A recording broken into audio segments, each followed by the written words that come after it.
Near the Wild with Matt Becker, John Norris, and Ggreg Chaille.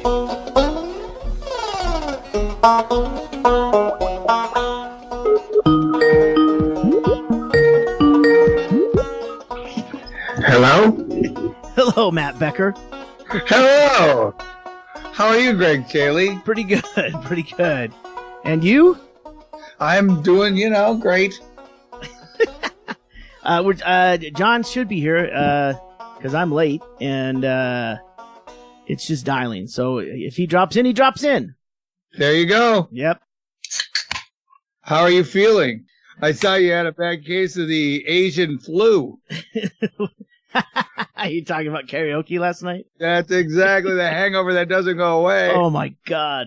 Yeah, it was weird. We don't usually do that, but we're in like this really shitty bar at this hotel. We just did a podcast, Stanhope, Chad, and Joby, because we were actually in Tucson to spend the night because they were doing morning radio to do an announcement for the Stanhope Celebrity Death Pool. It starts on Monday. And then we decided to go over afterwards. We're already drunk. Walk over to the bar that's attached to the hotel. Man, did we get drunk. Yeah, and then karaoke there, so what are you going to do, right? Yeah, you got to participate. Yeah. I'm pretty sure that if I had taken the time to look around the room, there were probably a lot of people that didn't want us there. And when I say a lot, I mean, 7 people who usually go to karaoke because that's their only outlet. Right. Yeah. So we took it over. That's what they do when there's not hypnotism in town. There's, that came up because on the podcast we were talking about there's only one like comedy club in a college town, which is Tucson, and it seems like there should be more, I guess. And so Doug's got some plans, or I don't know what's going to happen. But yeah, that came up during the podcast as well. And there really isn't. There's a couple of music venues. The only comedy I know that I've gone there with Erickson when he did a JT Habersat show at Mr. Head's. That's about it. Mm-hmm. Yeah, no, it's one of those ones when you look at a market, you go, because remember Tucson was one of the ones originally with the laughs. The Chili Dog is associated with. Well, it was originally Seattle. just laughs. There were 3 of them. Yeah, LAFF or is it LAU? LAFF. That's how you don't have to pay trademarks. And and there were 3, and she made Business Week, and that was back in probably 94. And she made Business Week because there was one in Albuquerque, one in Tucson, and one in Phoenix. And those 3 clubs, she generated $1.5 million a year profit. Wow. And she made the cover of Small Business Magazine. Yeah. And that's what everybody went, fuck, let's open a comedy club. She killed herself. She should have never done interviews. Yeah. Well, yeah, it's that whole, that infomercial. It's like, I'm going to show you my secret to making a gazillion dollars. It's like, listen, if you could really make a gazillion dollars, you keep that under your fucking hat. You wouldn't tell anyone. The way you're making money is selling this to rubes. So. No, I mean, it's like everybody telling me how, oh man, legalized weed, they made $360 million. I go, yeah, it's what ran organized crime. I mean, I know you're not getting it. It's not you didn't invent anything. Yeah. All you did is now flooded the market with heroin because Mexicans won't bring weed in. That's all they did. They go, well, if there's no weed, you already got weed, we'll just bring heroin. Yeah. And now you have a country of junkies, pawn shops, and it's gonna be fine. Well, I'm back in Bisbee. We took the red-eye flight out of Kona. I will try my hardest to never do that again. What, take the red-eye? Well, back in the day when I used to fly up to Alaska a lot and traveling with the band, you'd do that. You just pour yourself onto a plane at 1 a.m. because you just got done with a gig for 2 months, sometimes. And then you just you get on the plane, you sleep it off, and then especially for an Alaska flight, that's a 5.5, 6 hours. Back to LA is where I was living back then, Orange County, and yeah, I forgot how fucking miserable that is. Unless you're fucking wasted drunk getting on there, which is you got warrants. Yeah, where you have to do it. Yeah, it's horrible. It's absolute, and that's a 8-hour flight. So, fuck The that. only time I like red eye is Vegas. Yeah, why? Well, because see, like take off here, you'll get the red eye at like 4 or 5 in the morning. Uh-huh. So it puts you in about 11, Mm-hmm. and then you can check in your room usually, somewhere around that. Oh, I yeah. love those people that come in. And we get it at 7 in the morning. I go, good luck, fucker. They're going to charge you for a room, or you can sit in the lobby with all your shit. Yeah. Corral. I mean, they're really not forgiving now. When did they start this 4 o'clock check-in and 10 o'clock checkout? Yeah, I'm yeah. like, there's a whole time in there when prostitutes could be using these rooms. Yeah, with the you got me off track. Now I'm thinking about how you can use those off hours for hotels. No, yeah, those are billable hours somewhere. Yeah, From 10 I'm here a.m. for to my 4 p.m. massage. Yeah. Room 16. We're waiting on 416. Oh, it'll be ready at 4. Oh, the thing with an 11:45 flight out of Kona, and everyone at the airport. It's a small little open air airport. Everyone there, they've had to fucking figure out what to do since noon or whenever Right. checkout was. So people Yep. are just floating around, and it's a Hawaii vacation, so you got your extra stuff that you bought while you were there, as well as your scuba gear or whatever. And it's fucking insane. And it was holidays, so we've got families that are getting on these planes, so they've got the whole gambit of luggage and carry-alls and breast pump machines and all this fucking shit going on, and you're like, but everyone's camped out because they're not boarding till. Yeah, you missed almost a half a day of your vacation by Exactly. waiting to leave. Yeah, and they've actually set it up to where they've got like that artificial grass area, so like there's just people like sleeping like they would be in the park, but they've made it past TSA, so they can lay around and hang out their laundry to dry. I don't know what the fuck's going on, but people are they're rooted in because they're going to be there 6 hours, 7 hours before the plane will board. So yeah, it's quite a scene. But there is a little bar there, but they don't want you in there unless you're actually drinking, which is perfect for Tracy and I because that's what we planned on doing. So Right. So you're like, we beat your system. well, we didn't know that there was a bar there. We were looking it up, and that was Yeah. okay. Everyone could breathe easy now. Yeah, there had to be a bar there. Come on. Well, we didn't see it when we came in. That's the But thing. the other thing is, how late was it open? Till 11, which was perfect. Because then you got to fucking go and take one last terrestrial leak, and then you got to go wait to get on the plane. Yep. But it's And crazy. Did they do the pre-boarding? Anybody who ate spam, you can board for. They should. Oh, Anybody my God. who cut themselves and it's still infected. Yeah, that's one thing I noticed. The injuries, because there's not a lot of real sandy beaches in the Big Island. There's a lot of coral and a lot of lava breaks and stuff like that. And so, it's full of bacteria. well, the people that do go out when they've got a nice little sandy area, they still go walking out there. It's still a fucking reef, man. There's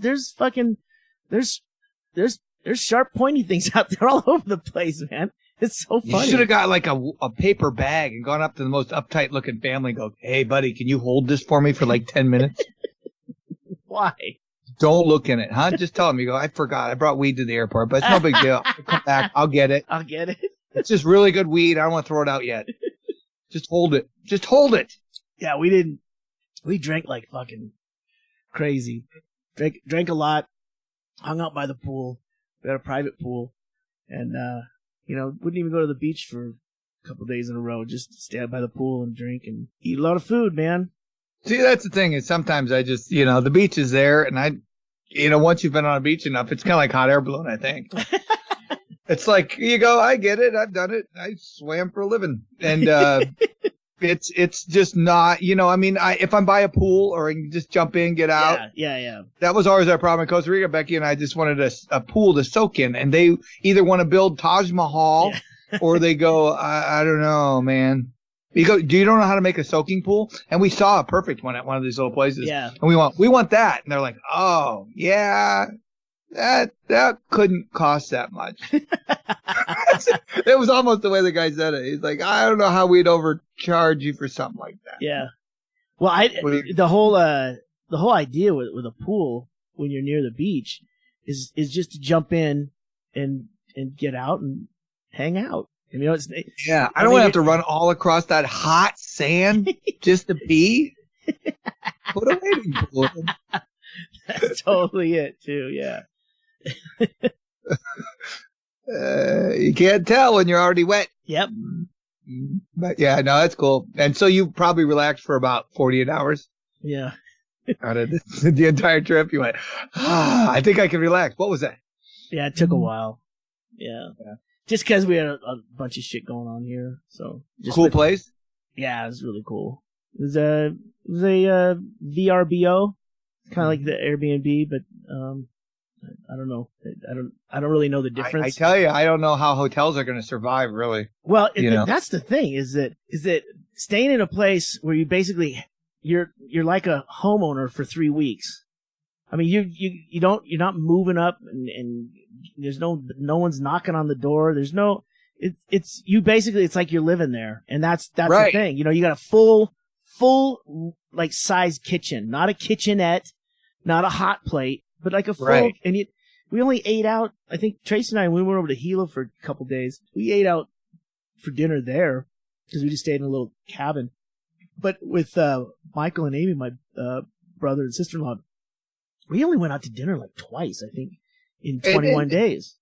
Yeah, and we do it, as an occasion in Costa Rica. But to be honest, it's I mean, if you know how to cook like Becky does and all of our friends down there do, it's like it's really hard to go out and spend that much money on. Well, it's boiled chicken. I get it.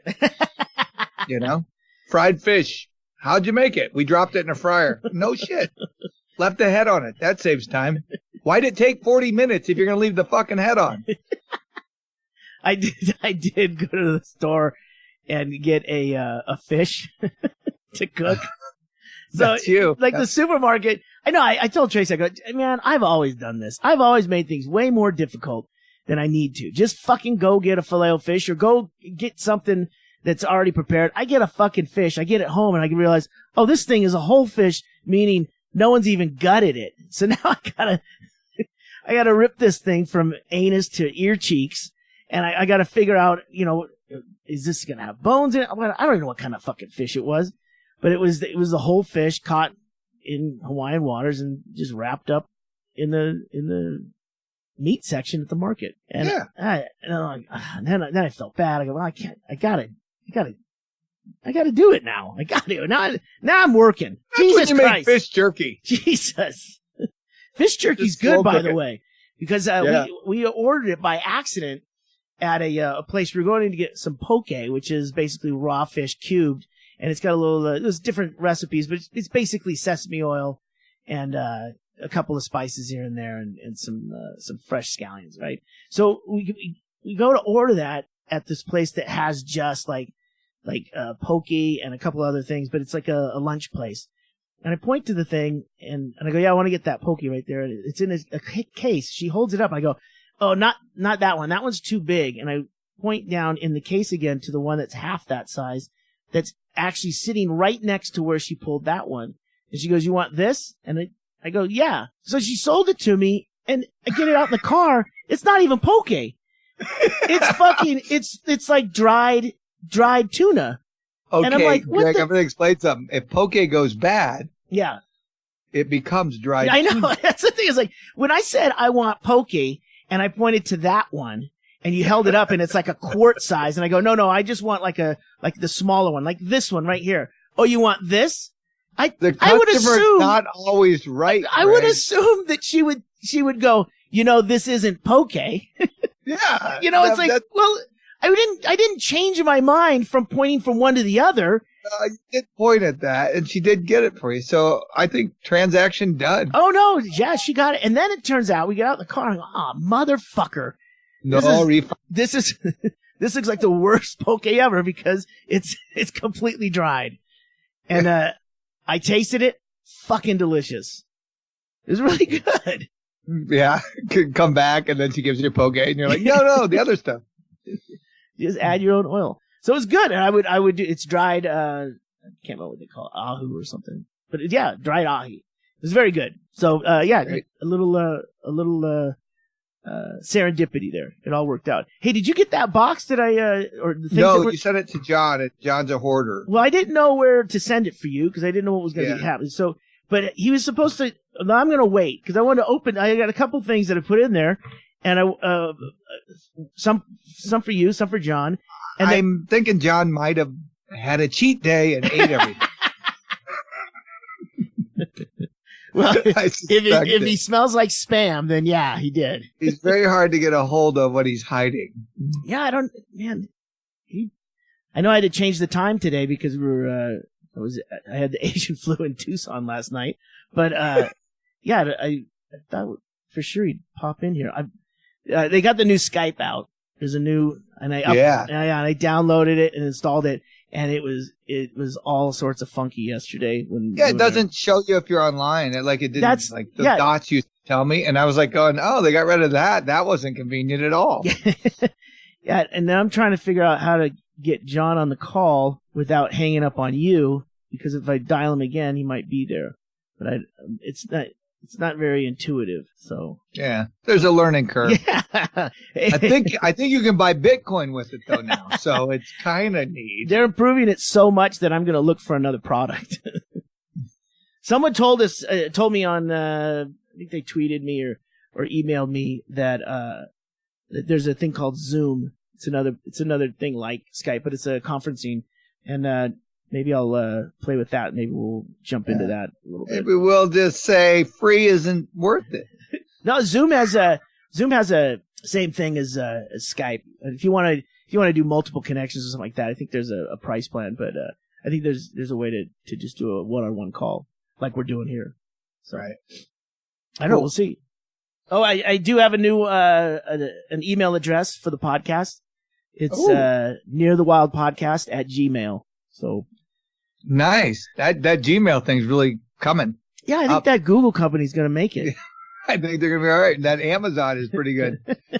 Amazon's, do you see he's the richest man ever in the history of the planet? Who's that? But it's still not a monopoly. Who's that? Bezos. Oh, really? I don't think you should say his name on the mic. Yeah, don't. Hold on a second. That company never shows a profit. How does he keep making money if the company's not making money? Yeah. I just want to know why you keep increasing my postal rate when you're giving him these sweetheart deals to send packages all over.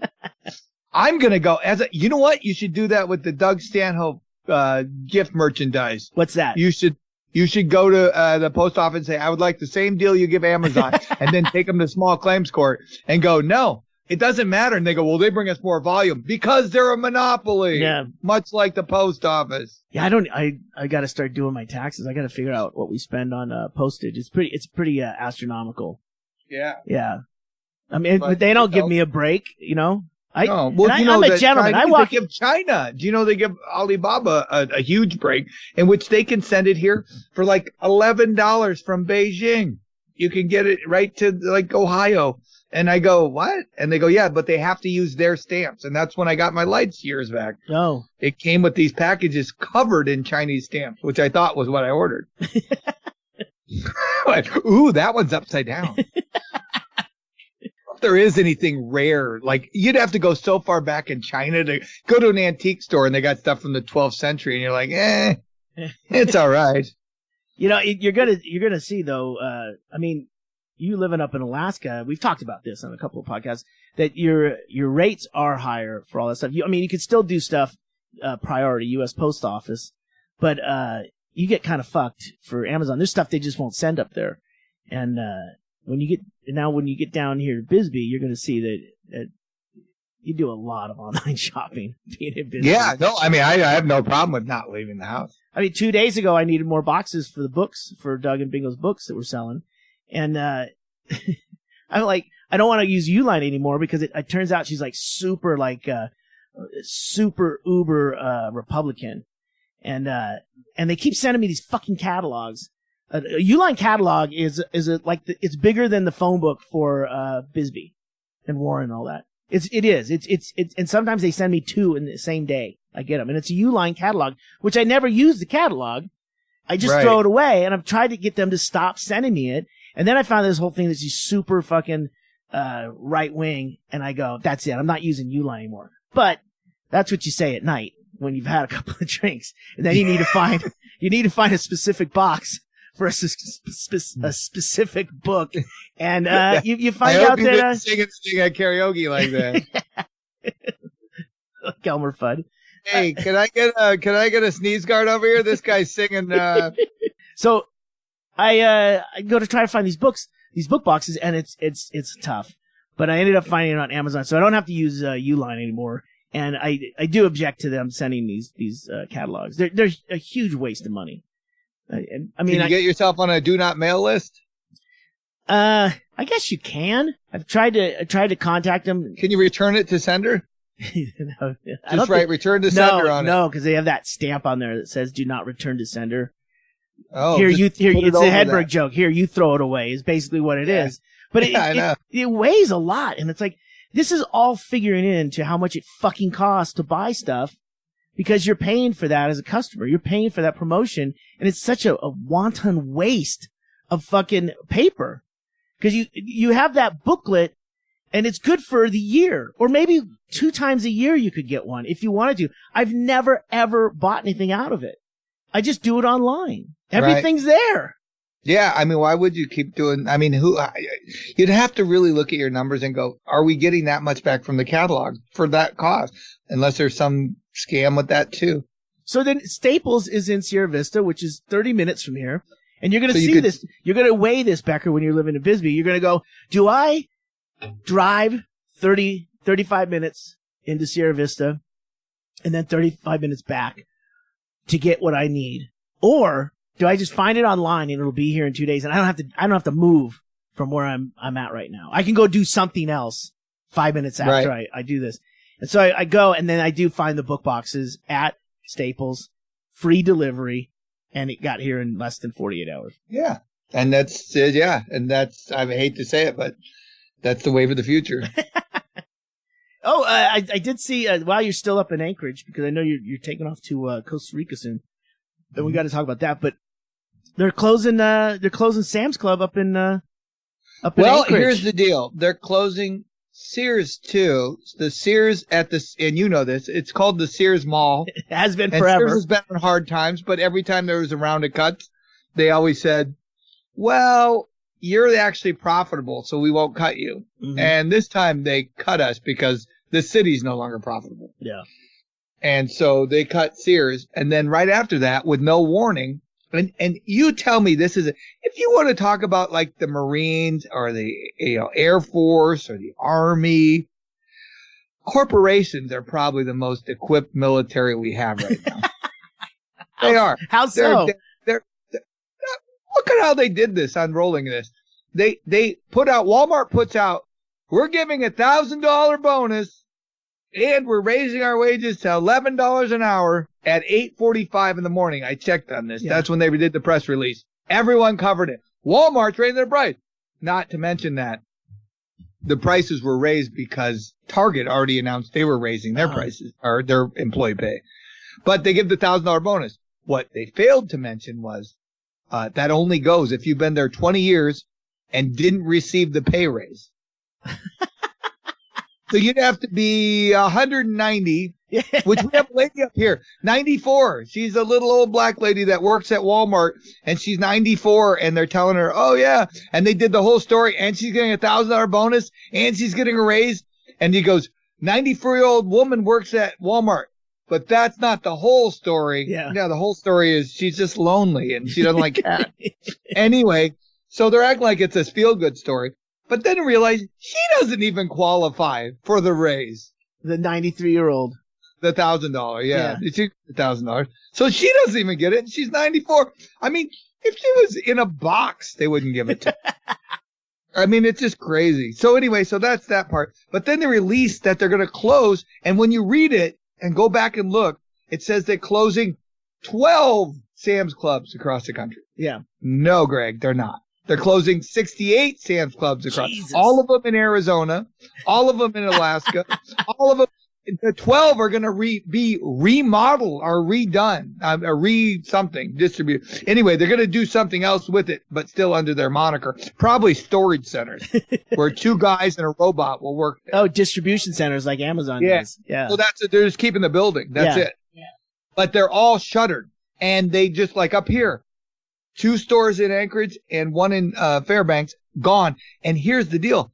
A lot of like the gas station stuff, they go, that's where we order all of our stuff. Yeah. And they pull it, and the villages, they all order from them and they send it out to them. They now have no alternative. One guy the guy that gets Chevron was on the news. He goes, I wanted to just find out, how do I get muffins? I called the distributor. He goes, I don't know what to tell you. No, he said, you can buy them retail at, like, go to Fred Meyer's and just mark them up. Yeah. And he's like, are you fucking kidding me? And he's like, no, that's your new alternative. And I mean, you should, again, don't let vampires in. You let box stores in and they take over your market and then they just pull out and then they go, what happened? I don't know. Ask Blockbuster, ask Radio Shack. They'll tell you. You know, Sam's Club is like a Costco alternative, right? Yeah, it technically is. Yeah. And it's almost like Bloods and Crips though, because some people, no, they're very loyal to Sam's Club. I would never shop at Costco. Yeah. I go, well, I would take that back now because you're about to. And now watch, Costco's prices are going to go through the roof up here because they're like, we don't need you. Go fuck yourself. Yeah, with Sam's Club, there'd at least be that competition. Yeah, no, you just took away any competition in Alaska. Becky always said, she goes, when the economy turns bad up here, they go back to like it used to be when she was growing up. There'll be one of everything, one supermarket. One this, one pharmacy, and boy, I'll tell you, I think that girl's right on the money. Right. Once again, well, anything else closing down? Well, we're closing on Tuesday. And, what else is going on? They can't figure out the economy. They just got that. Remember when the dome collapsed? They just reopened the dome. That was the covered, it was like 3 soccer fields. It's like the biggest, dome sports facility in North America. Well, it was until it collapsed, and then it was the biggest collapsed dome in North America.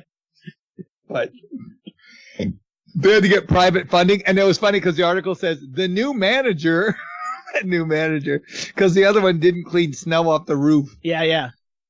It collapsed because there was too much snow on it. Yeah. I don't know. In Alaska, I guess maybe January would not be the time to leave town. Dude, that thing is huge. And I remember there was they tried to make a go of it as a sports facility, and then finally the only one who could actually own it and be able to own it and even if they did nothing with it, could still hold on to it, would be the church because they don't pay any taxes. Yep, so and it was one of those fake churches. It was one of those fake churches, we do hot yoga. Wait, there's another church besides a fake church?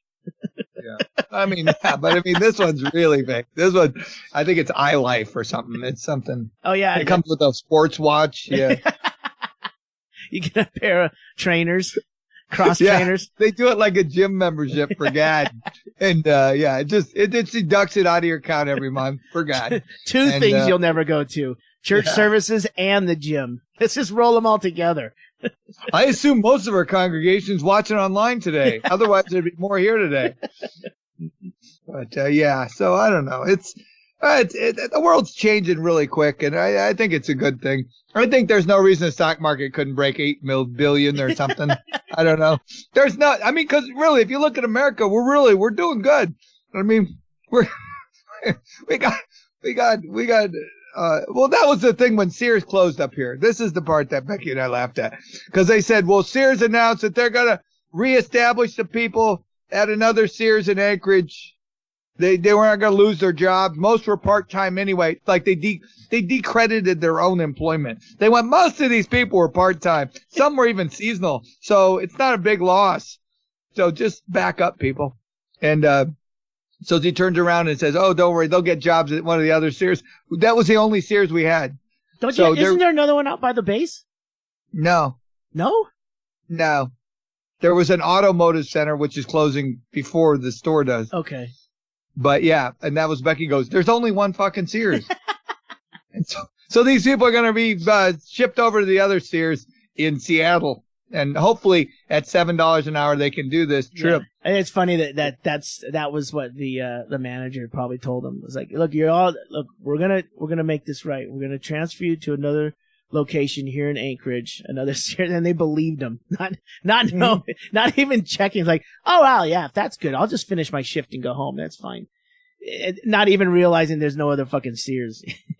No, somebody did a story on that working at a mall. It said one of the shittiest malls is like in somewhere like Baltimore or something. What's it like to work at like a Sears at the shittiest mall in Baltimore? And these people stand there and they go, the lack of contact with other people. Yeah. And it showed her standing there and shelves with like just 6 pairs of socks hanging there. And you were supposed to like your 8 hours of just like, I mean, I think that's why Baltimore is not afraid to commit crime. They're like, we'll just go to jail. At least I can talk to people. When was the last time you went into a Sears? Oh, I've been in there a couple times. Yeah. But really, again, it was you could feel it. You could feel that they just didn't. It was like the old guard versus the new. And it's not like you should curtail. I mean, I'm so tired when they go, hey, Coke's going to plan new colored cans for the millennials. They're going to love it. They talk about them right in front of them. And they go, yeah, hey, they're doing that for us, guys. I mean, it's like they're like little petri dishes. And I get it. Like, we only like craft beer. I go, good. I hope you like diabetes. Yeah, that's getting tougher and tougher to navigate this whole craft beer thing. They're you know what? Like I said, I watched that show, the Home Finders. It's Find Me a Tiny House. It's on one of those lifetime woodworking channels. I don't know what the hell it is. But I watched it because they were back to back, and I went, I'll just leave it on. I was busy throwing needless things in a box. And it was amazing. The younger kids, they all came in immediately. Oh, this shower is too small. I could never do this shower. No. Like they threw out everything they go, you're moving to it. And that's what it's very difficult to get people to understand. In a smaller house, you're not going to have storage. You're not going to have this. And you're going to have to make some compromises. Well, this kitchen wouldn't do. It's only like tiny. It's a tiny kitchen. They go, yeah, you're in a tiny house. Here's the deal. It's a fucking shed, okay? You're buying a shed. And how you get $78,000 out of a shed, I have no idea. You put wheels on it? No, you're not talking about the one where they build it. You're talking about people actually trying to buy a house? No, these are pre-built ones they go and look at. And everyone had the same mirror. Well, here's the good thing about this one. The owner is going to let you stay on the property for up to 6 months for free, and then you can find a location to move it to. And you know how many places let you put a little shed somewhere in town with an indoor shitter? Yeah. Probably the same places that you camp overnight. So you'll find yourself in Wyoming. I see those on those shows where they've got a compostable shitter. Oh, yeah. And that was one girl freaked out. She goes, oh, I don't know if I could do that. And the guy's like, and this is the couple that. Oh, did I lose Becker? Hello? Boys, here we go. Unbelievable. I don't know how I did it, but somehow I got both of you on the. But see, like Becker, John is now on the call, and he also agrees that the new Skype is a piece of shit. Yeah. Well, I got a new phone. I had to get a new phone recently, and so when it turned the new phone on, it updated Skype and stuff. So yeah. John, are you in your mobile studio? Yep, oh, I am. All right. Cool. You got the dogs with you?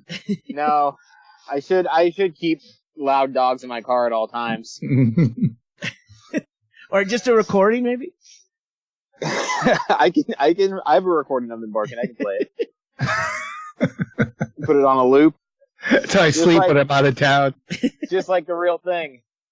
John, we were just talking about all of the closures going on in Anchorage, and dude, this town they're boarding up everything. They are. You know what's weird? If they didn't board it up, John, they'd steal it. That's true. I was just talking about, so the big news is, our 3 Sam's Club the Sam's Clubs. Who, Yeah. I mean, I think we're a Costco family. Near the Wild is a Costco family. Yeah, we're 100% Absolutely. Costco. Yeah, we're 100%. But I guess there's some people out there that are wrong and go to Sam's Club. Afraid of value? Yeah, and I guess it only matters what I learned from people I've talked to, because I took the strong opinion, who gives a fuck. And people said in Fairbanks there is no Costco, there's only a Sam's Club. So people who live out of town would travel to Fairbanks to grocery shop and stuff. But, you know, I still say, who cares? The problem with that Sam's Club is when it's gone, there's going to be a void. And will it be enough for Costco to say, let's move in? Or is everyone just up in Fairbanks now fucked? They're just going to have to go to Safeway and buy things in 1s and 2s instead of 10s and 20s. Greg, there's a chance they could live off the land. Like that's so funny. Might be headed back to that. Well, it wouldn't be by choice. It would be because the apocalypse has come, and the 10 people that decide to stay up in Fairbanks will eventually kill each other, and then there'll be one sole survivor who will die in a bus. I think they might be pulling out because of the second full moon in January. If you are going to live off the land, you know, it'd be really helpful, an ice fishing shack, which they sell at Sam's Club. I think, but what cracks me up is, like a day or 2 days ago, Walmart announced that they were raising their minimum wage in stores to $11 an hour thanks to the Trump tax cuts, and also we're shutting down 90% of our Sam's Club stores. Well, the other thing is like it's telling Greg, but what we forgot was, and this is the part of the story that I think is really affecting it, is they raided 7-Elevens all across the country for illegal workers. Did you see that? I saw that. I didn't see that. ICE and force went in. And I got a feeling Sam's Clubs shut all their Sam's Clubs down because they were next. They got a tip. I have been there many a time when they couldn't tell me where things were because I didn't speak the language. I like that idea. I think ICE was looking around like, why are we hitting 7-Elevens? Well, we should be shopping big. We're warehouse shoppers. They would have more in fines if they had illegal workers than they would in closing the stores. They're like, well, we can sell potato chips anywhere. Yeah, we're not closing them all. We're just hitting. We're just hitting the ones that are high profile. Yeah, I was talking to Becker and I were talking about how long it's been since we've been in a Sears, or we're all Costco, so I don't assume we've been into Sam's Clubs. But that's the way it goes. I mean, I had a buddy in when I used to live in Hawaii back in the band days, who took me to a place called 8 Fat 8, and he goes, "Hey, we're gonna meet over at this bar. It's got really good Chinese food." And I go, 8 Fat 8, that thing over off that side street? It's like out of the way. And he's like, dude, it's great. And we went there, and you go in and you're like, wow, this place is nice. The outside doesn't look like shit. We go in there, we sit down and have a wonderful meal, and I go, this place is great. He goes, yeah, it's great because people keep coming here. That's why it's been here for 20 years. People keep coming here. And that's the trick, is that these places that are small, and then they do a good service and they stay in business because they are a good business. Sam's Club is leaving because they're just not, there's not a demand. They just reported that there's less people have shown up into Anchorage this last year than any time in history. And that's 17. I can't imagine what 18 is going to hold. Well, yeah. I mean, you got all those people that it's starting, that exodus is going south again. But if you want people to show up, you tell them you're closing. They did, one of the reporters from my work today, they did like a Facebook Live video of the lines, people lining up at our Sam's Club to get the deals before they close. And the line was like wrapping around the building and back on itself. And this is like a warehouse. And it's like, where the fuck were all these people before? Like, who's waiting in line to save $10? Yeah, and that's the thing is, where are they going to put it all? They're going to have to go buy a shed and then they're going to put it in there, and then they're going to get animals, and they're going to need exterminators. Hey, by the way, guys, I just looked it up. 8 Fat 8 is still open. Yeah. Those restaurants. 1327 South Bertina Street, Honolulu. Been open since 1986, and it is exactly what I said. No frills, dimly lit neighborhood gathering spot. Fucking fantastic. I love those restaurants Yes. that are like in strip malls and stuff, because those are the best restaurants. They're not, paying all their money on rent. They just make good food, and they have like folding chairs. But good food. If a restaurant has folding chairs, 5 stars. Actually, Yeah, or none of the chairs match. That's always good too. They just steal chairs from other restaurants. Yeah, they're like, when they go out, we just take a few of their chairs. Got a lazy boy and a folding chair. A lazy boy. There's like a pleather booth from like an Italian restaurant next to some of those like carved chairs with like Aztec scenes on them from a Mexican restaurant. Good deal. Good deal. It's been so I haven't been reading a lot of news, but I knew we were talking today, so I caught up. And all the news is happening in big box stores, and it's all weird. Did you see that the Muldoon Fred Meyer, my neighborhood Fred Meyer, had a shooting last night? Like, I guess. No, I missed that. I was too busy reading about all the unemployed people. This is connected, I'm sure. I'm sure it's connected. But I guess some young men got in an altercation in the Muldoon Fred Meyer, and somebody shot a gun, and then in the way I imagine it in my head, like somebody fired a gun, and then they all like looked at each other and then ran out of the store. Like that's how I imagine it happened. Don't they sell guns at Fred Meyer? Yeah. That's kind of a... Yeah, all you got to do is bring a bullet and say, can I see that one? Yeah. I'm surprised there weren't good Samaritans. What's the term for people who carry guns? Oh, there to like Arizonans? open fire on. Oh, like an open carry. Yeah. Yeah. That's Texas. I just know if that were me, like I'm one of those people, if I get like a new anything, if I get like a new pair of headphones or something, I gotta use them right away. So if I were carrying a gun and I like heard a loud noise, my gun would be out. Yeah, but John, if you were carrying a gun, you could get all the headphones you wanted. That's true. Yeah, unlimited, dude.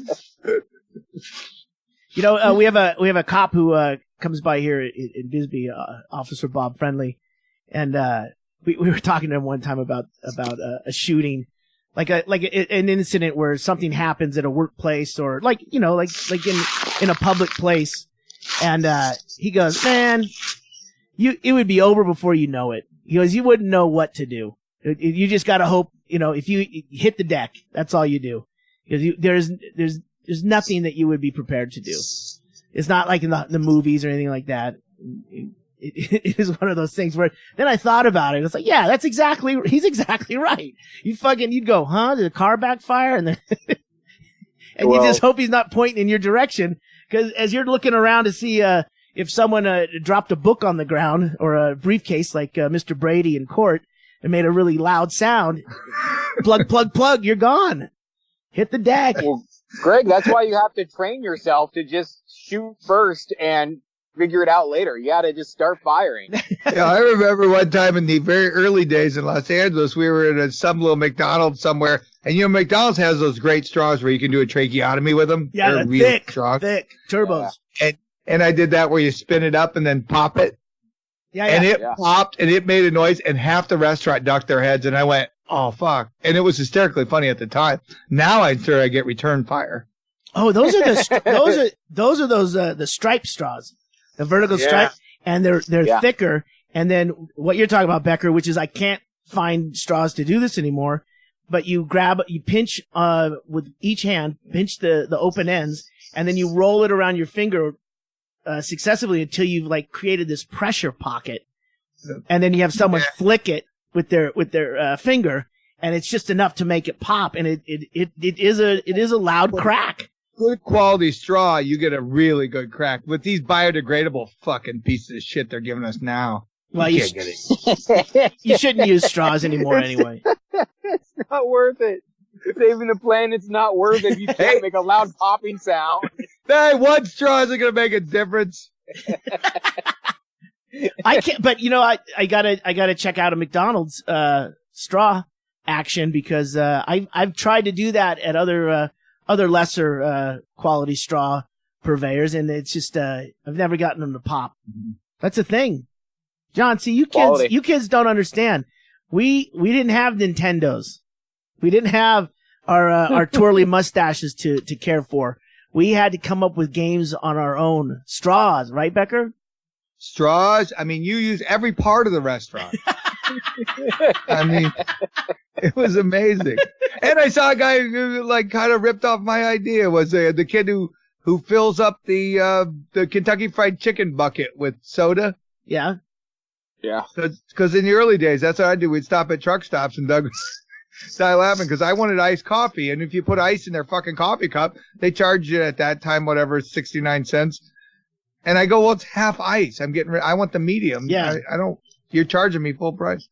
And I'm getting half the coffee. So I started getting the big gulp cup and just putting ice in it and taking their entire pot of coffee for what turned out to be less than the cup of coffee. That's a good deal. And the guy would go, where'd all the coffee? Because they would immediately, while I'm trying to ring out quickly, they would go, dude, is there any more coffee? And the guy goes, I just made a pot. Hang on, I got to ring this guy up. And I'm busy trying to hang on to my cup. Yeah, Becker, the iced coffee thing, Tracy started drinking those. And it's a fuck deal if you put an ice in there. You're drinking watered down. You get the soda cup. You get the soda cup, you put ice in it, fill it with coffee. It totally makes sense. You waltz out the bargain. So I don't travel much. Can you explain this to me? Are you just putting ice in the cup and then filling it with hot coffee? John, you just take their pot of coffee and you can fill up one of those. And it's usually the cheapest they give you a liter of fucking Coke for 39 cents and then you want 69 cents for a small coffee. And I'll just get an iced coffee for 39 cents. See, John, in a perfect world, if you ordered Are you just watering your coffee down? Well, it does. But remember the coffee's been sitting there, John. It's like fucking black tar. John, true. In a perfect world, if you ordered a iced coffee, they would put coffee ice cubes in there and then pour the coffee in. So that as the coffee melted those ice cubes, it wasn't watering it down. Am I right, Becker? Well, that's the world I want to live in. That's a world we should all live in, and it's possible today. You're right, Greg. I'm gonna make some fucking coffee ice cubes. When I came to Anchorage, I literally would go to restaurants and go, I want iced coffee, and just put some ice in it because the coffee would be so hot. By the time it was done, I could, be done eating. So I would go, just put some ice in it, and they go, you're gonna have to do it. I don't want to break the glass, and I go, it won't. High school science. How are you making meth? But were they afraid that mixing the hot coffee and the cold ice would just cause an explosion? Not realizing the ice would cool the coffee, not heat it up. But they would make me pour my own. I'll get it for you, but you're going to have to do it. And I go, okay, I'll just tip myself too then. Wait, you're going to do that without goggles? Yeah. All right, Mr. Science, go ahead. But I said, you guys have had coffee since I got here. There's coffee stands on every corner, and you've had ice since I've gotten here. You've never thought to put the two together? An abundance of ice. I just like the idea of like a waitress from Peggy's coming out in like one of those like bomb squad suits, like holding the ice in one hand and the coffee as far away as she can get it. John, honestly, they did act like that. John, don't be ridiculous. They would use the coffee robot in there. They wouldn't risk a barista's life. I'm sorry if it's cold. We had to take it outside to pour it.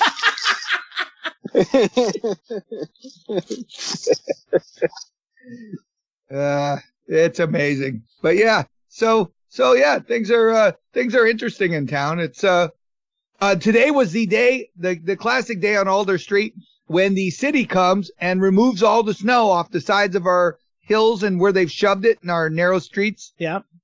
They shut the street down. They put signs up. You can't park between 7:30 in the morning and 4:30 in the afternoon on the street, which 80% of the street is street parking. So everyone goes, hey, any chance I could use your driveway? And you go, nah, I don't think so. But, so yeah, you got to find somewhere else for your car. And the reason they're doing it is to go ice the streets downtown for Ferrandi. Because they don't have enough snow down on 4th Avenue or 5th Avenue. You didn't pick it up the entire fucking year, and now you have to steal it to go do a promotion downtown. So I have legal action in process to try to receive the benefits of our snow, because I have a third party that's interested in buying it. Yeah. Hilltop, the ski resort. I think you should get like a small percentage of the Iditarod entrance fee. Exactly right, John. Or I'm pouring food coloring all over it next year. See that yellow? Those Iditarod dogs are really peeing a lot this year. We should get those checked out. Oh yeah, you take a page from PETA, where they used to throw red paint on furs. you just paint up your snow. Yeah. You just for identification purposes only. And now that you've retained counsel, I'm sure they're going to tell you the right way to do it. Yeah. Oh, no, they 100% said yeah. They said immediately sell your house. Oh, I did see in the paper that paper, and by that I mean the ADN online. If you guys need any other further stories, because I know I get a more complete version than you do. There was something about one of the mushers wants all of the officials from the Iditarod to resign. Yeah, that's one who drugged up his dogs. It's he claims he's not guilty.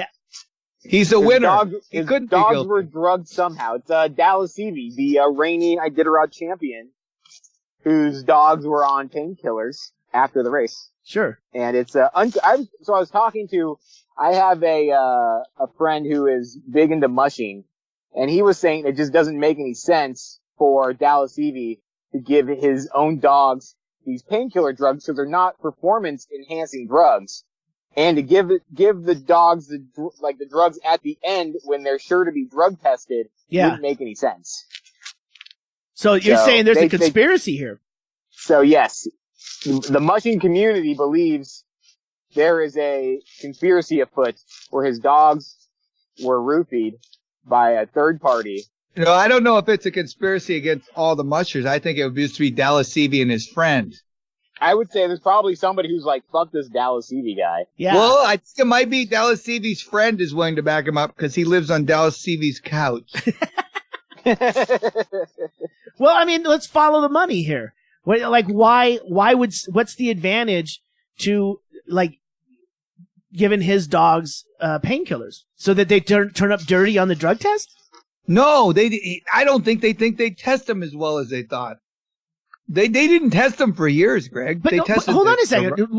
About this one specific case here, what is the advantage that these dogs are found with a drug in their system that they're not supposed to have? Well, painkillers would get the dogs to perform without slowing down because they're ripping their legs. Okay. Yeah, his win would be disqualified because it's a banned drug. The dog shouldn't have been on it. But it wasn't one dog. So he's the only one who could benefit from this? Well, his dogs were juiced. Yeah, Dallas Seavey could not benefit because he'd be disqualified. Sure. Unless if it was tested and found, he would be completely disqualified. So I guess whoever came in after him would move up a spot and become the winner. So that's the person who benefits the most. Yeah. I never trusted that kid. When Lance Mackey said I don't hate many people, but I hate him, I went, you know what? I believe you. Mackey is a former champion of pushing dogs to their physical limit. 8-time champ, 3 times back-to-back, and the 400. Lance Mackey. And he's the Snoop Dogg of Alaska mushing. Yes, he is. What does that mean? He's a... Many people feel he's the godfather of legalizing weed. Oh, okay. He looks like a white version of Snoop Dogg, and he smokes a lot of weed. Because he has a lot of medical issues, so I think he's been a medical marijuana user for a long time. Would you say it's a painkiller? We're connecting dots now. Here we go. We're through the looking glass, gentlemen. Hold on. This case is going to be solved today. Yeah. You know how many cases of restless leg syndrome went away as soon as they legalized recreational pot in California? I saw that on I was watching CNN this morning, in my recovery from the Asian flu, and the a guy interviewing the Speaker of the House, Ryan. They were sitting on a like a slightly risen stage. It's like at a press conference thing, but there's like it's like a town hall. So it's kind of a very informal setting. And he's asking the questions, and they're sitting, looking at each other. So you're seeing them in profile. And I couldn't stop, like, looking at the guy, the interviewer, as Ryan's answering a question. His leg is fucking going like a jackrabbit.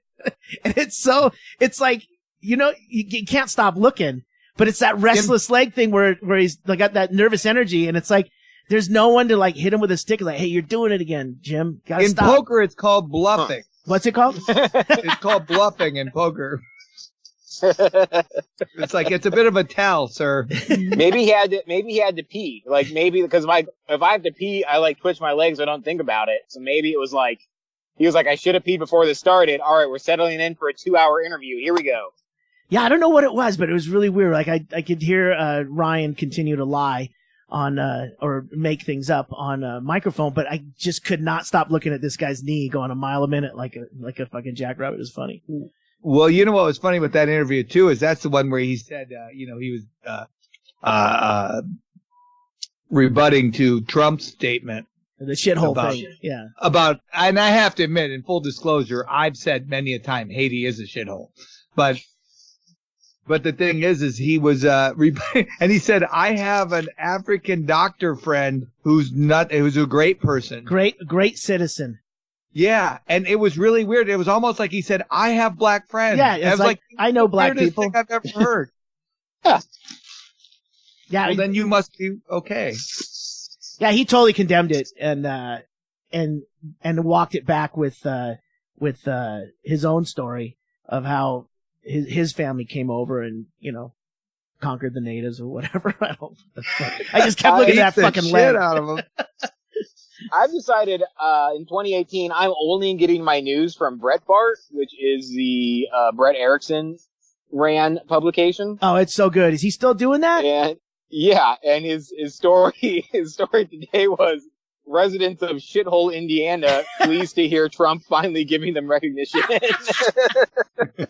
I'll put a link to that in the show notes. It's fucking fantastic. It's our buddy Brett Erickson who lives one half of the Bretchels out there on Curson in West Hollywood. I was original Curson Crusader. Yeah. It is that so was weird. Neighborhood Watch. Yeah. It is weird that Doug's had a hand in someone or multiple people living in that property for 20-some years, 24 years, I think. That's a government program, is what that is.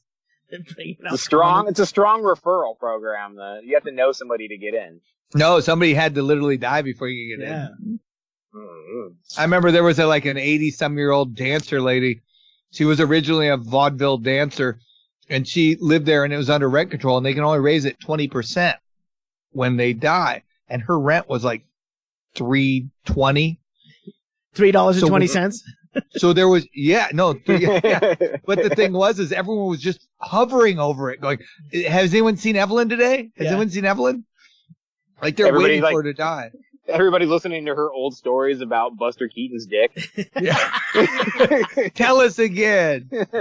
That reminds me of that one scene in Three Amigos where his character's buddy. It's what's his name? It's not Chevy Chase. It's not Steve Martin. It's Fatty Arbuckle. Who? Martin Short. Martin Short. And he's telling that story to those kids about Lily and Gish. You have got it. It's like these kids are like, what the fuck is this kid? that is they're I'm sure some of those people are still living in that neighborhood, Becker.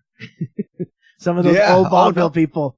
Yeah, they find them like with a stack of newspapers that fell on and crushed them 6 weeks ago. But yeah, that neighborhood is so old. It's crazy. Yeah, but it was such a great neighborhood. It really was. And I think again, neighborhoods change. You remember things better than they, were. Yeah. But the thing is it was great because remember, you can walk right to the 7-Eleven, go get anything there. You could walk right to the Coach and Horses. You could go get food at 4 different places on Sunset. Yeah. And all within walking. The only thing you couldn't do is alternate side parking. Because if you left your car for more than 10 minutes, they actually painted, when my car was parked there, I was on, this was at the place I had on Gardner. And how far is that from Curson? 2 blocks. Okay. So it's in that neighborhood. Same neighborhood. It was right, it was a block up from thing. And what's his name? Fucking, the guy who does the car commercials. Cal Worthington. No, Matthew McConaughey. What? Matthew McConaughey owned the building next door, and he was there one day for whatever reason, maybe refinancing, I don't know. But I walked up and I looked right at him and I was like, hey, how's it going? I go, not bad. And said something else and then walked away, and I turned back around. He goes, yeah, it's me. I was like, that looks like Matthew. Oh, it is him.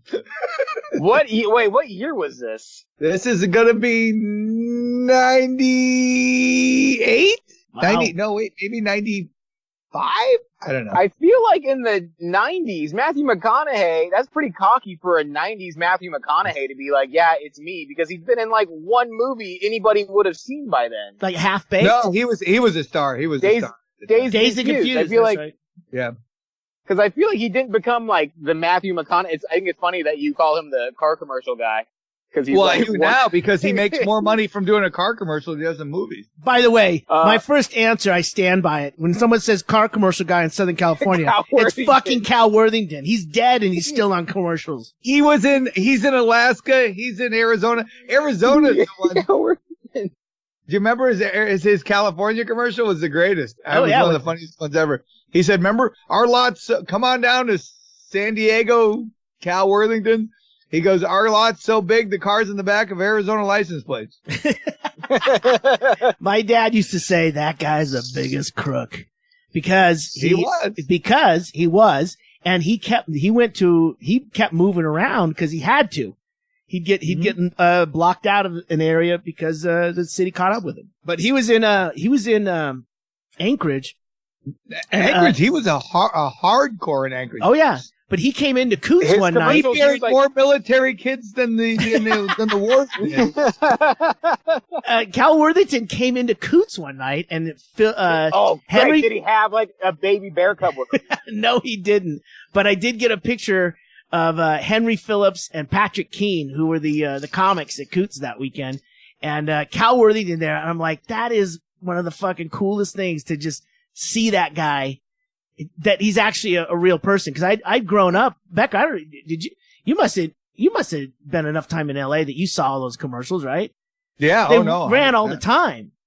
Yeah. Remember that was always said. They said if there's an apocalypse, there's cockroaches to survive. And when you open up the thing, as soon as you open the thing after the nuclear war, you hear, go see Cal, go see Cal, go see Cal. Didn't Ted Danson basically like play Cal Worthington in that movie he was in with Whoopi Goldberg? What? I think it's a movie called Made in America, and he plays like a car dealer, and he's basically Cal Worthington. He has like commercials with him and like wild animals and stuff. Well, I think there's a lot of different levels of Cal Worthington. Cal Worthington was the Cal Worthington. He was the apex predator in that fucking in that whole idea of tricking people to come down and spend money to finance to them or whatever. But I think in every town there is a level of that. But he was so big. That was the thing. He's huge. They would do in-house financing and they go, I'm looking for a job. And they go, well, if you got the down payment. Yeah. It reminds me of those land deals up in Alaska where you buy a piece of land because it's so and you never even get up there, but you buy it. And then there's a clause in there that the minute you miss one payment, it goes back to the original. Well, no, what a lot of land deals in Alaska, and I found that out recently, was the rural areas, was if you didn't develop it within 5 years. Oh, yeah. It went back. Yeah. And so you're like, well, I don't even know where it is. And you go, well, I get it. You got great deal on it, but you better put a house on it. You better find it. Yeah. Yeah. And then you find out you're going to fly everything out there. If you don't have a hot arts district happening on this plot of land in the next 5 years, sorry, buddy.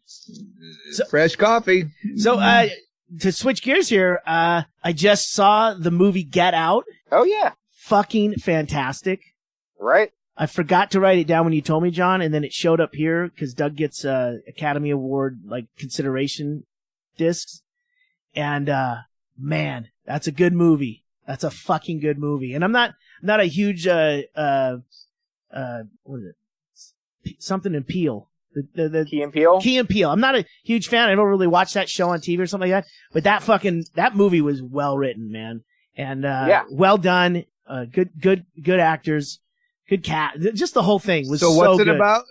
It's a horror movie. I'm not going to say anything about it, Becker. I'm just saying you should watch it. It is a fucking well done movie. And I'm surprised it didn't get anything at the Golden Globes, which I know that's the first of the award shows, and I don't fucking like the award shows, but that was a well done, and well done in that he's doing a genre that isn't really in his wheelhouse, and he's able to put in comedy the right way into a horror film. I thought it was great. So yeah, it's definitely nothing like the Key and Peele show, but it does have some really funny moments. But it is just like a really straight horror movie, and it's really good. And the story's unique, and and like I said, he doesn't overplay the comedy, but there are comedy aspects in it that are fucking great, and that are he's doing it right, you know. And Becker, you'll appreciate that. That's why I'm saying you need to watch that movie. Yeah, no, I'm going to see it in Costa Rica, so it's in Spanish, because I love subtitles. The next one I'm watching tonight is The Shape of Water, Guillermo del Toro. I watched that last weekend, and it is great. Yeah. I heard it's like Beauty and the Beast, yeah. It's very Beauty and the Beastie. But it's the precursor, or the prequel to Hellboy, where the character Abe, the aquatic creature, this is the prequel. So, and I only know this. I only know this because of Tracy. Absolutely. I don't know if that's true, but I'll believe it. All right. Well, the character, dude, the character has the eggs. That's all part of that shows up in Hellboy. Oh, okay. Yeah. It's all there. Ah, John, look at you learn something new every day. Yeah. If you want to call bullshit on this, just go to the new Near the Wild email address and send us what email. What would that be? That would be nearthewildpodcast@gmail.com. So there we go. Questions for the boys. How about that too? Do that. Yeah. We'll answer any question. Yes. We are the Oracle. We are the Oracle. So We've never been stumped. Google has never been stumped. You're right. So I would love if we could turn this into like an advice show. If this could be like Dear Abby, that would be great. Oh, completely. Like especially like relationships. Yep. Yeah, I got the shitty end covered. Not my current. No, hold on a second. I got to edit that. Yeah, you got to. We have a lot of. She knows more about Hellboy than you. You got a problem with that? Fuck. No, we've got a lot of you're right. We've got a lot of varied experience here, so that might be a good thing. Send your questions to nearthewildpodcast@gmail, and we'll see what we can do. Plow through it. But John, I do have to bring this up. How come you didn't bring the stuff over to Becker? That I sent from Hawaii? I got the stuff, and I thought we would do it on the podcast, and. Because I opened it and then it had our names like in. I was like, oh, this would be great to do like recorded on the podcast. Yeah. And now I don't know how to get to Becker because he's homeless. And I'm not homeless, sir. I'm on altar. I don't. He doesn't have a phone. I don't know how to get a hold of him. A phone. You know how to get a hold of me. Just Skype me. I message him on Facebook and Twitter and I get nothing back. But no, you're right. I do have his box and it's still. I don't know what's in it yet. I was just hoping. Refrigerated, Greg? No, yeah, you're I was good. hoping it wasn't like boiled eggs. It smells bad. John, leave it in the trunk of your car. The dried tuna that'll hold for another. No, there is something in there. If you can, don't open it. And then there's something I want us all to try at the exact same time inside there, and it's not perishable. You'll be fine. But I mean, okay. John. Sooner than later, yes? Yeah, no, I'm Becker, what? Okay, we gotta work this out. No, I'm just saying there is something in there that I can't even open it right now. And Tracy's dying because we ate 2 cans of it while we were in Hawaii. This is something that I want to get the actual reaction when you guys both try it at the same time. It would be fantastic. So do not open. It's whale semen, John. It's whale semen. Listen, I hope it's whale semen. It's all how you prepare it. Don't come in here with any kind of prefixed idea of what whale semen should taste like. I like it. I prefer my whale semen just poured on my back. Can we do it that way? Isn't that how it always happens, John? On your back? Rub it out. Rub it out. John, do you got anything? I just have. There's so many great stories of how Anchorage is becoming fucking the Wild West again. There was a story about. Oh fuck! I forgot what store it was, but somebody was shoplifting from a store with a machete, and they just like grabbed a bunch of stuff and started walking out. And when a security officer approached them, they like tried to slash at him with the machete and then walked away. And then they were picked up later. But I just think that's where our city's going. We don't even want to spend the money on guns and ammo anymore. We just walk around with swords, taking. If you start restricting machetes, John, only bad people are going to have machetes. Yeah. First, they came for my machete, and I said nothing. That's a formidable weapon. Someone could point a gun at you, and you know what that's going to happen with the gun. Done. Take whatever you want. That machete thing, that's horrific. There's been some instances. Hey, you don't have to go to a shithole country to know how dangerous a machete is. Yeah, I guess I know. Like in my brain, I know if I was gonna go up against somebody, I'd rather they have a machete than a gun. But in my heart, I feel like I'd rather get shot than machete. Yeah. The machete thing is like you're looking at your arm twitching on the ground and you're still standing up, and you're like, "What the fuck?" Yeah. I just saw Apocalypse Now the other night for the first time since I was in junior high. Oh, yeah. Did you eat mushrooms? And no, and I'm glad I didn't, because that scene near the end where Kurtz, spoiler alert, I'm going to tell you, Kurtz gets whacked when they basically butcher the simultaneous the killing of Kurtz while they're sacrificing a water buffalo or whatever that fucking whatever that creature was, the beast of burden. That was for real. That was in the Philippines, and they don't have the same restrictions over filming stuff. That was an actual religious sacrifice that they filmed, and is based on something Francis Ford Coppola and his wife had actually seen happen. So they actually had that happen there. That's fucking graphic, man. And that's machete in action. That would happen to your arm. And I'm looking at this thing, oh, motherfucker, that is some good effects. And I Wikipedia'd, nope. That's for real, motherfucker. Yeah. But that movie. And those were like sharp machetes. I'd imagine anybody in Anchorage walking around with a machete, they probably haven't sharpened it in a while. Yeah, and they're just hacking at you with a dull machete. Yeah. Like the wrong end. You're holding it wrong, dude. Come on. Do I have to do everything? Give me that thing. And yeah, remember, a machete only has one sharp side. So if you have it turned wrong and panic, all you're going to do is bruise them really bad. If you're in the Fred Meyer, you just go, dude, go over there. He's got a knife sharpener. Go over there, run that thing over that blade or over the stone a couple times, and come on back, because you're just bruising me here. This is not. No one's going. There won't be a film crew if I get man severely bruised at Fred Meyer and hold up a tent. He attacked me with a hanger. What, like he poked you? No. No. Look, you can see it right here. It was more like he spanked me with the hanger. It was awkward. I let him go. I didn't know what to do at that point. I was confused. I was going to hold him, but I was his ride, so. And that's why I'll never use Uber again. Becker, you got anything else?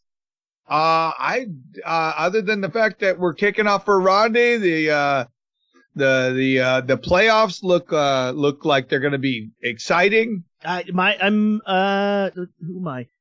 We did a draw for the playoffs, and Tracy and I are Eagles fans, so Dennis will be happy about that. Okay, yeah, they're home, and they're not favored. Yeah, I know, but we'll see. So I don't know who else is in on that, but I'm confident. I'm good with going in on this one. Mm-hmm. I don't know anything about the Eagles. No, but I mean, it's just going to be a fun playoffs. I mean, Vikings are in, Saints are in. It's all the teams, none of those franchise ones that ruin everything. Yeah, like the ones you should have won, the Seahawks. The Ducks. The Ducks. San Diego Ducks. How great is that Los Angeles loss? And the guy blames it on the fact, well, we had home court. We don't really have home court advantage because we have a stadium. Oh, come on. That's something you say when you win. Yeah. You don't go, hey, we're losers. You should build us a stadium. San Diego. All right. Is the Rams playing the Coliseum, right? Correct. Is that the smallest NFL stadium? No, Coliseum's huge, dude. But compared to NFL stadiums, it doesn't seem like it'd be that big. Like compared to like where Dallas plays and all that stuff. Like, because the Coliseum's old as fuck. It's got to be the oldest NFL stadium. Okay, John, I know that you're on your mobile studio, so you don't have. I can't look anything up. I'm just talking. I am literally just fact free, spouting out shit, and I have no way of checking it. All right, I'm checking NFL stadiums by capacity right now. So, what? And you're saying what, John? I'm saying the Coliseum is at least the oldest NFL stadium in use, and it is also the smallest. It can hold the least amount of people. I'm surprised no team has taken the amphitheater in L.A. That would be a great place if you're gonna. Well, John, the capacity. I would do the Hollywood Bowl. Yeah. That's beautiful. That's a good place. Greeks too. The Greek is good too. Okay. Well, the Arrowhead Stadium. That's where who plays there? Chiefs play there.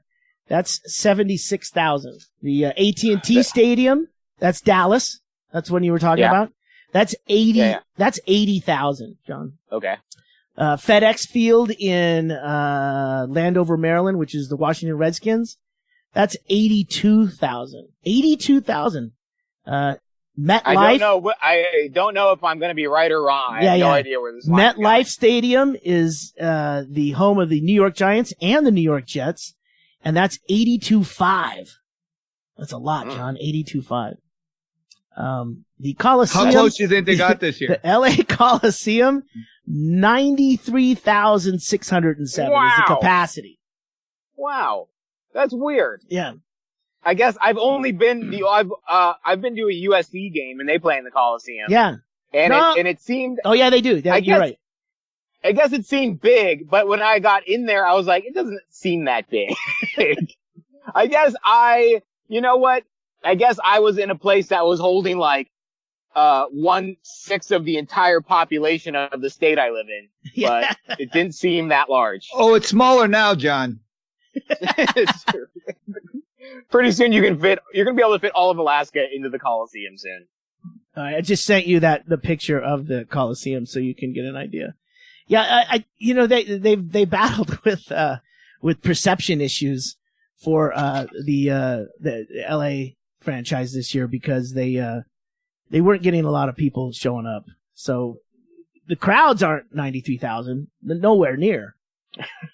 So that you're telling me Angelinos didn't want to go cheer for a San Diego team? Well, yeah, that and San Diego people don't give a fuck about driving up to LA traffic. So it's all going to be drones, people. It's all drones. It's all drones. Drone racing is a sport of the future. That's what they should be using the Coliseum for. Have you seen that? What do you think we're going to use the Bisbee hole in the ground for? Yep. The lavender pit. The lavender pit. All right. Well, we'll have to save that for another time, John. But I do love the drone racing. It almost puts me into an epileptic fit when it's going. It's so fast. Yeah, I don't understand. I don't understand what the appeal is to watch it or do it. But see, here's the thing. We're coming up with an app now that will make it so you can pick your drone and you can actually see live video from the drone's eye view on your headset. So you'll be able to actually be the drone. Oh, so wouldn't it be cool if they put cameras on the players so you could pick your player and actually see? Oh, it's coming. They just they haven't figured a way to monetize People it. aren't coming, Greg. How are you going to wait for football? Are you talking about football? Dying on the vine. It's going to be gone in 2 years. Yeah, listen to Bob Costas. He said football's dying. Oh yeah, what's Bob Costas know about football? I don't know. Isn't that his job? Yeah, it was. It's the only thing he's been doing forever. So yeah, isn't this the only thing he's ever done? If he could just have his finger on the pulse of sports, John. If there was only some way that Bob Costas could get a clue about sports. Football is going to end the way Anchorage's Sam's Clubs ended. One person here to show up and the doors are going to be locked. You've listened to another episode of Near the Wild. I'm Matt Becker on Alder Drive, John. Alder Drive. And I am John Norris, who is still looking for Alder Drive after 10 years of living in this town. And those two guys are in Anchorage, Alaska. And this is Ggreg Chaille back on terra firma right here in Bisbee, Arizona. Vacation's over, Greg. Get to work. I know. Shit. Thanks for listening. You've been listening to the Near the Wild podcast with Matt Becker, John Norris, and Ggreg Chaille. Recorded in Anchorage, Alaska on Matt Becker's backyard bus. Produced and engineered in Bisbee, Arizona by Chaille.